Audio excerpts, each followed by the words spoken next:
For more than 30 years, Louise Harris has owned Last Research and Editing, and for nearly 10 years, owned Christian Marketing Experts. She has helped numerous clients in writing, editing, and marketing manuscripts and content. In addition, she has published 4 novels, 1 book on addiction, a children's book, and ghostwrote 2 cookbooks and a thriller.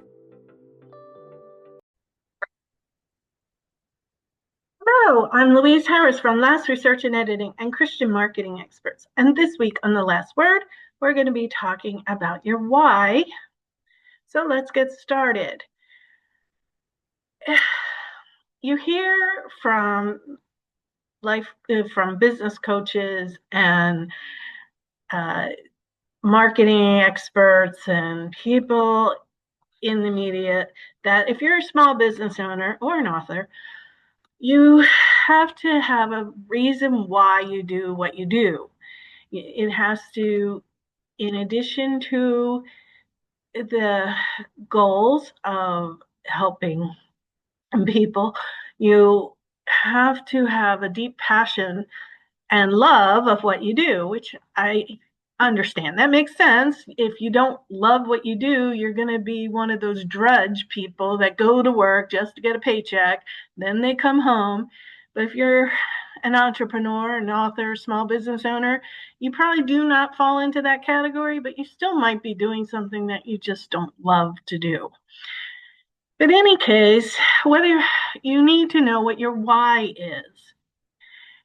In one of my networking groups, we did this exercise where there was 5 questions and we had to come up with our why, but not just a simple sentence, but a deep dive into why we really do what we do. In my case, I want to help people through my writing. That has always been my belief.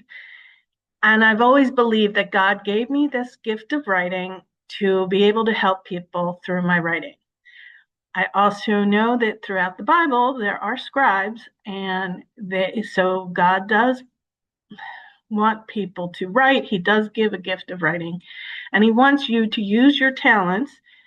I always think about the Bible parable about the talents, that if you bury your talents, you're going to not please God. So that's how I've always lived my life.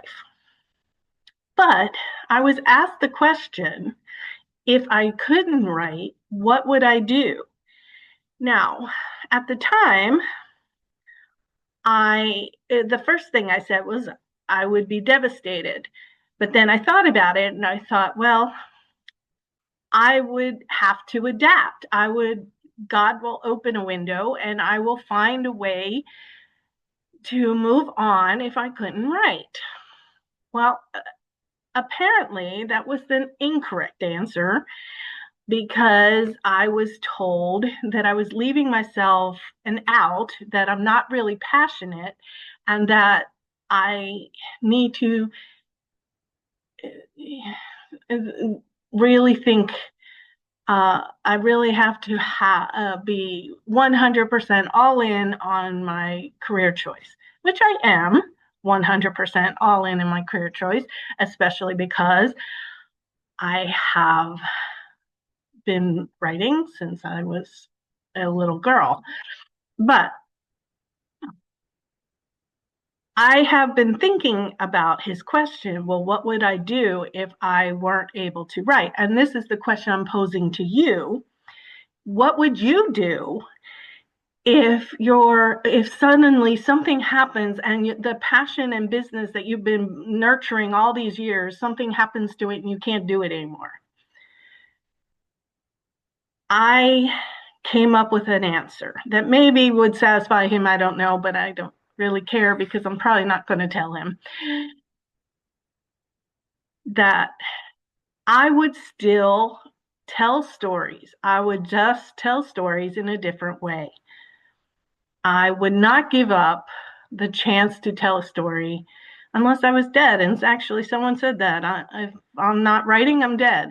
So that's how I look at it. If I'm not writing, I'm dead. But God gave me this talent, so I am going to keep using that talent because that's what God wants me to do.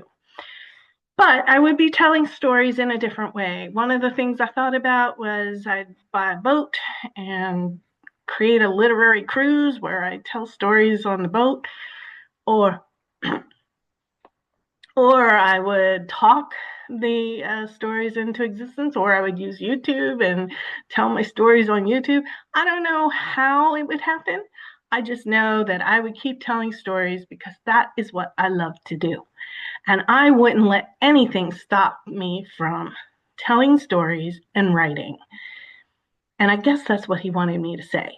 Do not let anything stop you. And that's what I'm telling you. Do not let anything stop you. Do not let your disabilities hold you back. Do not let your financial situation stop you from doing what you love and what God wants you to do.